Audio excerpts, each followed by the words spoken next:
اس زمین پہ حضرت آدم علیہ السلام کے تقریباً 1000 سال بعد اللہ نے عراق کی زمین رافدین کا انتخاب کیا اور وہاں اپنے بندے یشکر بن لامک کو نبی بنا کے بھیجا، جن کو مختلف القاب سے آج بھی زمانہ یاد کرتا ہے۔ کوئی اللہ کے اس نبی کو عبد الغفار کہتا ہے، تو کوئی عبد الجبار، تو کوئی الیاس، تو کوئی کشتی والا نبی، اور کوئی نوح نجی اللہ کہہ کے بلاتا رہتا ہے۔ حضرت نوح علیہ السلام حضرت ادریس علیہ السلام کے پر پوتے ہیں اور حضرت آدم علیہ السلام کی 10ویں پشت میں سے ہیں۔ وہ قوم اس وقت دنیا کی بدترین قوم تھی۔ وہاں ظلم کرنا، نفسانی خواہشات پر فخر کرنا، بتوں اور شیطانوں کی پوجا کرنا عام تھا۔ اللہ کے نبی حضرت نوح علیہ السلام بچپن سے ہی ان کو بار بار سمجھاتے رہتے تھے کہ اس کائنات کا مالک ایک اللہ ہے جس نے ہر ایک چیز کو پیدا کیا۔ نوح علیہ السلام جب اللہ کے دین کی تبلیغ کرتے تھے تو ان کی قوم ان کو اتنے پتھر مارتی تھی کہ وہ پتھروں میں ڈھک جاتے تھے۔ تاریخ نے لکھا تقریباً 950 سال تک آپ تبلیغ کرتے رہے، بار بار پتھر کھاتے رہے، لیکن افسوس سوائے چند غریب اور مساکین کے کوئی بھی آپ پر ایمان نہ لایا۔ آپ اپنی امت کے لیے اتنا روئے، اتنا گریہ کیا کہ آپ کا نام ہی نوح پڑ گیا۔ بس اتنے میں اللہ اپنے نبی پر وحی کرتا ہے کہ اے نوح، اب یہ تیری قوم ہدایت نہیں پائے گی۔ نوح علیہ السلام رو کے اللہ کی دربار میں فریاد کرتے ہیں کہ اے اللہ، یہ انسان ظلم کرنے کو مذاق سمجھتے ہیں، ایک دوسرے کے خیال کرنے کو، مدد کرنے کو بزدلی سمجھتے ہیں، تیری عبادت سے منہ موڑتے ہیں۔ اے اللہ، اس میری قوم کو نیست و نابود فرما۔ جیسے ہی نوح علیہ السلام نے یہ بد دعا کی تو اللہ نے پیغام بھجوایا، اے نوح، ایک کشتی تیار کر، ان قریب تیری یہ ظالم قوم نیست و نابود ہو جائے گی۔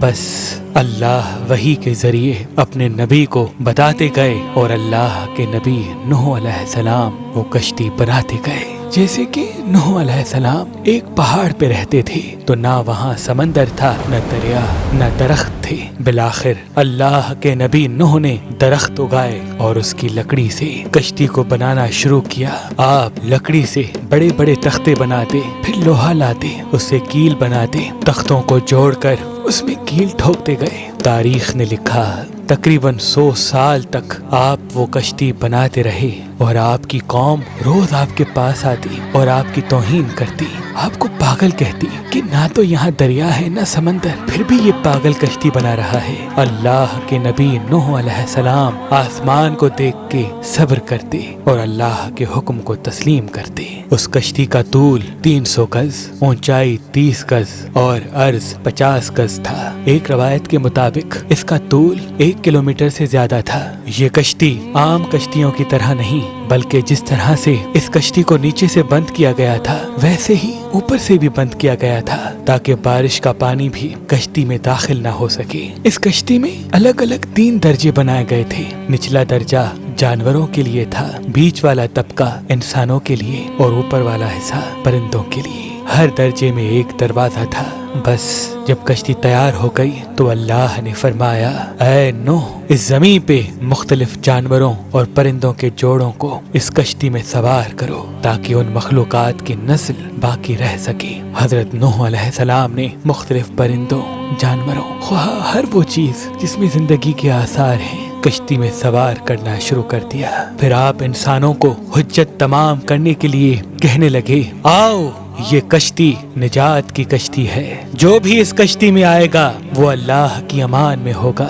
وہ پوری قوم ہنستی رہی۔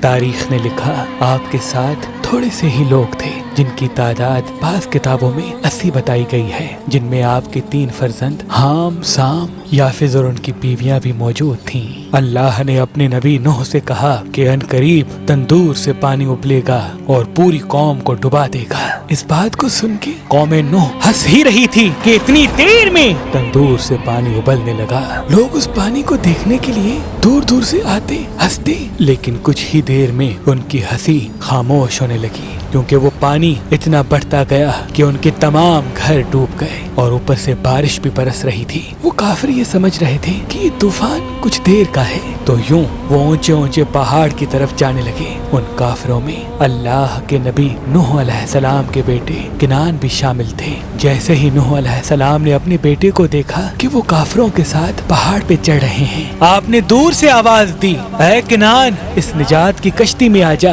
تو کنعان اور اس کی ماں بولی، ہم تھوڑی ہی دیر میں پہاڑ کی چوٹی پہ پہنچ جائیں گے اور پانی وہاں تک تھوڑی آئے گا۔ بس وہ پانی اتنا بڑھتا گیا کہ کہیں بھی نہ کوئی پہاڑ نظر آ رہا تھا، نہ کوئی درخت نظر آ رہا تھا، بس وہی بچے جو اللہ کے نبی نوح علیہ السلام کی کشتی میں سوار تھے۔ اس وقت پانی زمین سے 10,000 گز بلند تھا، مسلسل پانی بڑھتا رہا، چڑھتا رہا۔ 40 دن بعد پانی کا بڑھنا ختم ہو گیا، بارش بھی رک گئی، لیکن چاروں طرف صرف پانی ہی پانی تھا۔ تقریباً 5 ماہ تک کشتی پانی میں ہی طواف کرتی رہی، کسی جگہ پہ نہ ٹھہری۔ بالآخر دریائے دجلہ کی مشرقی سمت میں ایک پہاڑی جس کو کوہ ارارات کہتے ہیں، اس کی ایک چوٹی کا نام جودی ہے۔ اس چوٹی کی اونچائی تقریباً 13,000 فٹ ساحل سمندر ہے۔ کشتی نوح اس چوٹی کو لگ کے ٹھہر گئی۔ یہ تاریخ 10 محرم اور جمعے کا دن تھا۔ بس اللہ کے نبی نوح علیہ السلام نے کبوتر کو بھیجا کہ دیکھ زمین پر پانی خشک ہو رہا ہے یا نہیں۔ کبوتر گیا اور زیتون کی ٹہنی اٹھا لایا۔ اللہ کے نبی نوح علیہ السلام نے اللہ کا شکر کیا اور یوں رفتہ رفتہ پانی کم ہوتا گیا۔ آپ اور آپ کی جماعت تقریباً 5 ماہ تک جودی پہاڑ پر ٹھہرے۔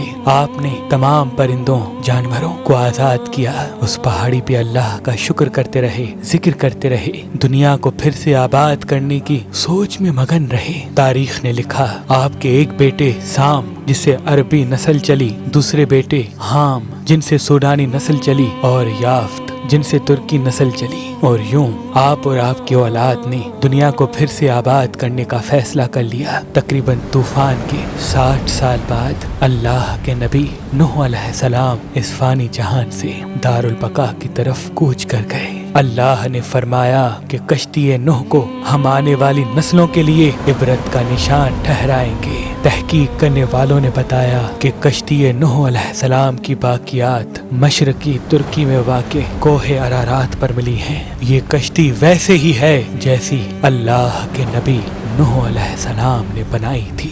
سلام ہو انسان کی نسل کو پھر سے زندگی دینے والے اللہ کے نبی نوح نجی اللہ علیہ السلام پر۔